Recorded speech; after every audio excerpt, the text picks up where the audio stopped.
And now it's time for our daily arts and culture segment with our Yim Yoonhee. She joins me live in the studio for an update today on one of Korea's leading playwrights. So Yoonhee, you have a leading playwright for us. Yes, so Tae-seok, he's considered one of the most brilliant playwrights of Korea, and he's most known for his performances that contain ideas of Korean traditional themes and ideas.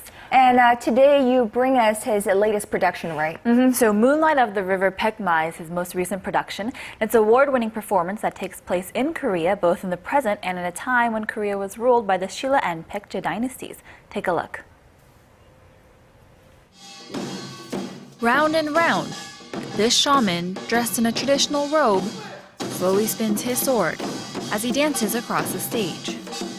Here, people can go back and forth from this life to the afterlife, opening the doors to what could have been.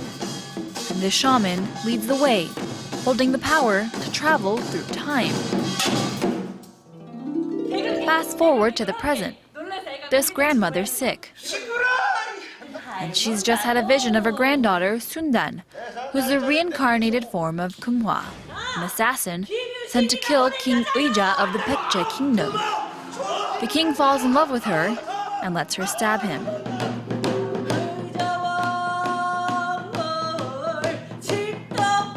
But his death results in a tragic tear between the two kingdoms, and it's up to Sundan to mend the rift. The girl goes back to the 1400s so that the Shilla and Baekjae kingdoms can exist together.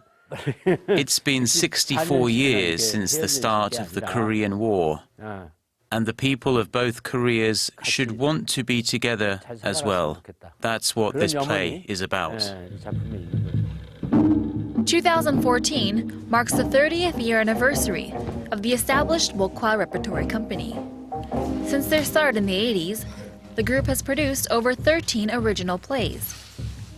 The company has seen dozens of awards for their unique performances that highlight the importance of communication and relationships within humanity.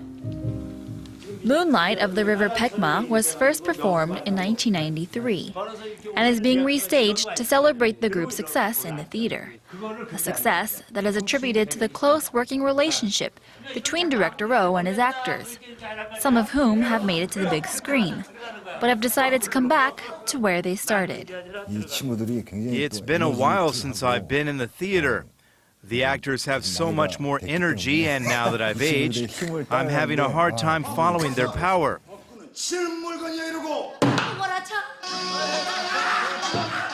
The play is the basics of this industry, and that's why I've come back. The Baekma group is giving me another chance to refresh and approach acting with the enthusiasm of a newcomer. It's a story that sings to the hearts of Koreans, a story about righting a wrong and learning to live in harmony. Baekma has a reputation for their clever and original content that doesn't fail to entertain, and this performance is no exception. Now, Yoonhee, I know that he has other very well-known works, and what else have they done to celebrate the 30th anniversary? Right, so this is a big year for them. So earlier this year, they started off with the performance Bicycle, another award-winning play, and this performance was about a small town attempting to overcome a huge tragedy, where a huge fire took over the town.